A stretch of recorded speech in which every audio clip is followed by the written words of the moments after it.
Queridos irmãos, queridas irmãs, bom dia! Hoje, 13 de janeiro, sábado da primeira semana do Tempo Comum.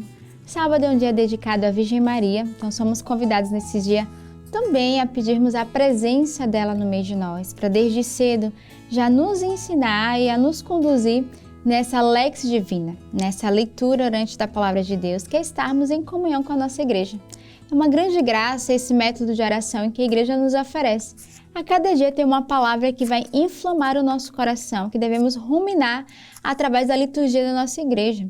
E é interessante porque o mundo inteiro neste dia reza com essas leituras. E nós estamos em comunhão a partir da liturgia da igreja com a Lex Divina. E a nossa comunidade, ela vos oferece a Lex Divina através de uma agenda, de um compêndio, vos auxiliando nesse método de oração, através dos 5 passos, que são a Lex Divina, para que você possa, através ou da primeira leitura ou do Salmo do Evangelho nesse dia, retirar uma frase da Palavra de Deus para bem trabalhar o seu coração. Então, se você ainda não adquiriu o seu compêndio, você pode adquirir na nossa loja online ou através das nossas casas de vida ou com os nossos membros de aliança. E já começar bem o ano nessa Sinfonia da Oração, que é o tema do nosso compêndio, mas também é o tema do ano que a igreja nos oferece, O Papa nos dá esse tema, o tema da oração. Somos convidados todos a entrar nessa unidade, nessa escuta da Palavra de Deus, na escuta do Espírito Santo daquilo que é a sua vontade. Então, neste sábado, a Virgem Maria, que foi essa mulher da escuta, da obediência e do abandono, nos ensine também, através da liturgia da nossa igreja, a entrarmos nesse movimento, através do método que é a nossa Lex Divina. Hoje, a primeira leitura que a igreja nos oferece, ela é retirada do primeiro livro de Samuel. Havia um homem de Benjamim chamado Cis, filho de Abiel, filho de Seró, filho de Becorate, filho de Afia, um benjaminita, homem forte e valente. Ele tinha um filho chamado Saul, de boa apresentação. Entre os filhos de Israel não havia outro melhor do que ele. Dos ombros para cima sobressaía a todo o povo.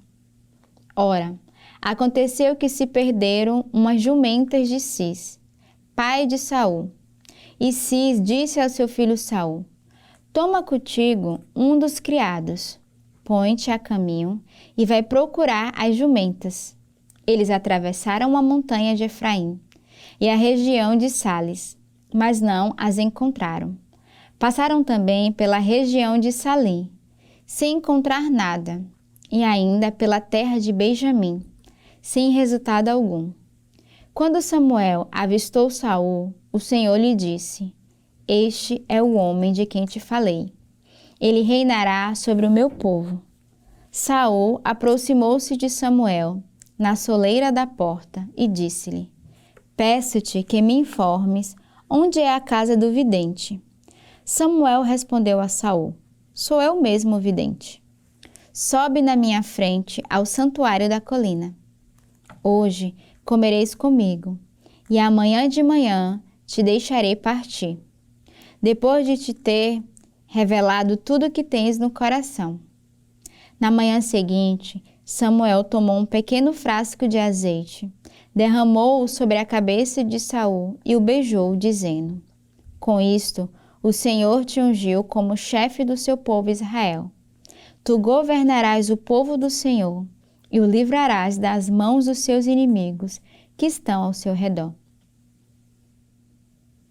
Então, na primeira leitura de hoje, nós encontramos aqui a eleição, a unção justamente de Samuel sobre Saul.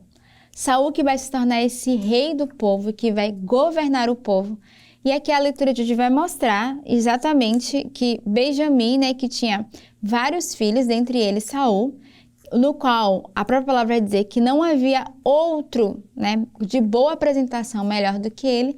E a leitura vai nos apresentar como é que se deu essa unção, essa eleição de Saul como rei. E Samuel que vai de fato elegê-lo e que vai ungí-lo. E nós percebemos aqui toda a confiança que é dada a Saul, que vai governar o povo. E a palavra vai dizer: governarás o povo do Senhor e o livrarás das mãos dos inimigos. Então, a missão de Saul era livrar o povo do inimigo. Então ele tinha uma missão não só de ser rei, mas de ser protetor, né? A responsabilidade de zelar pelaquele povo e de tornar cada vez mais crescente aquela nação. Então a gente percebe aí nessa primeira leitura esse movimento no qual essa missão que Saul vai receber.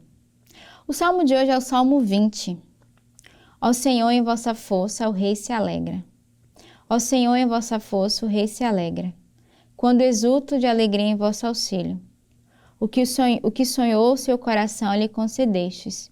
Não recusastes os pedidos de seus lábios. Com bênção generosa o preparastes. De ouro puro coroastes suas frontes. A vida ele pediu e vós lhe destes. Longos dias, vida longa pelos séculos. É grande a sua glória em vosso auxílio. De esplendor e majestade o revestistes.